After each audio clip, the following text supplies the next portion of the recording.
This video is a part 2 to my first Transformers topic video, so if you haven't watched it, I suggest you do so first.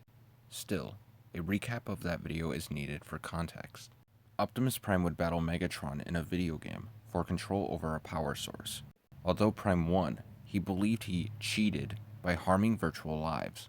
By losing, he would be blown up by the programmer, Ethan Zachary, who unbeknownst to everyone, saved Prime's consciousness on a floppy disk. 2 issues later, Ratchet would try his best to rebuild Prime's body, to no avail. As a final goodbye, the Autobots would shoot Prime's body into space.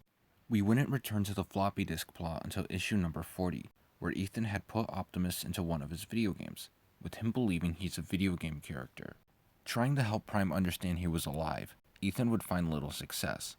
With Goldbug's arrival, the two believed a counterattack on the Decepticons could help. They sent Prime into the computer of the genetics lab controlled by the Decepticons, where he copied their pretender data, with it being sent to the Steel Haven. With that data implanted on the 6 Autobots, Prime would lead them to defend the computer game company against the Decepticon pretenders, although this wasn't enough to stir any realizations. Upon receiving the floppy disk, Goldbug and the crew of the Steel Haven would attempt to build Prime a new body, only for it to blow up.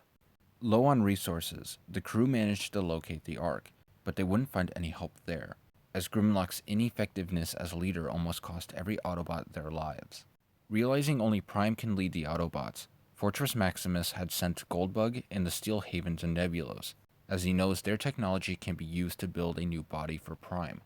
Reaching Nebulos, the Autobots would ask the scientist Haikyuu for his help. Despite poisoning the planet's fuel and believing they were only machines, he agreed to help them.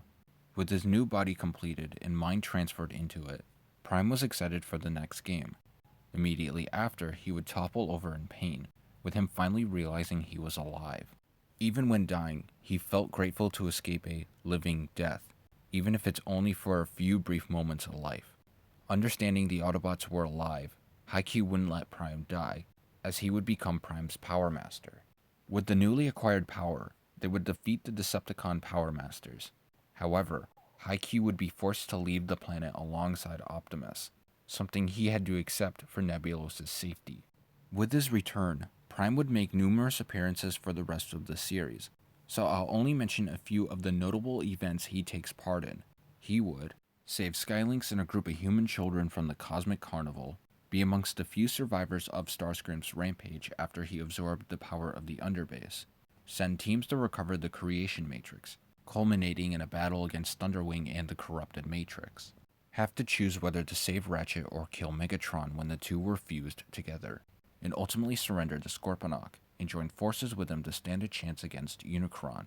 This in turn would cause Prime to try and de-escalate the Decepticon civil war with Shockwave and the Neo Knights' arrival. This is where everything would grind to a halt, as Primus would teleport everyone to Cybertron, as well as anoint Prime as leader against the Chaos Bringer. Afterwards, Prime would help Scorponok with his fear of dying, only for them, as well as the other Autobots and Decepticons, to fend off an attack from possessed Unicron cultists.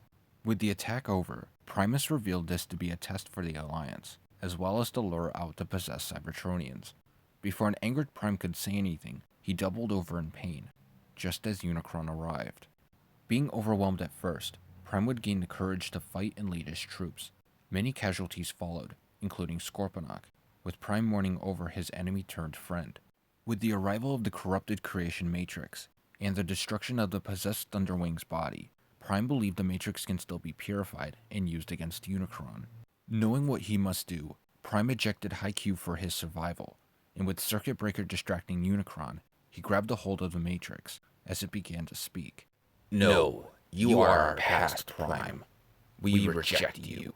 You cannot control us, but we can control you. No. Last time I let doubt weaken my mind, my resolve, but that is done. I have seen such nobility and courage here today, sacrifice beyond measure.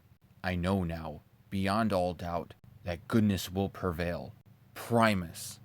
Today we end a battle begun eons ago. I thought you created us to die, Primus, to perish in your place, but now I understand. You created us to carry on after you are gone. You must die, Primus, so that all might live.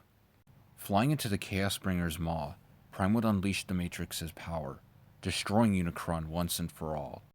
In the aftermath, Prime, in his dying breath, would tell Prowl to name Grimlock Autobot leader, as well as make him understand Autobots only kill as a last resort, and how it separates them from the Decepticons. Even with Prime's second death, his story isn't over just yet, as we still have someone to continue his journey, his Power Master partner High Q. Part 3 will focus on High Q, and how he continues Prime's story in not just the Marvel Comics, but also the comic sequel series, Generation 2 and Regeneration 1.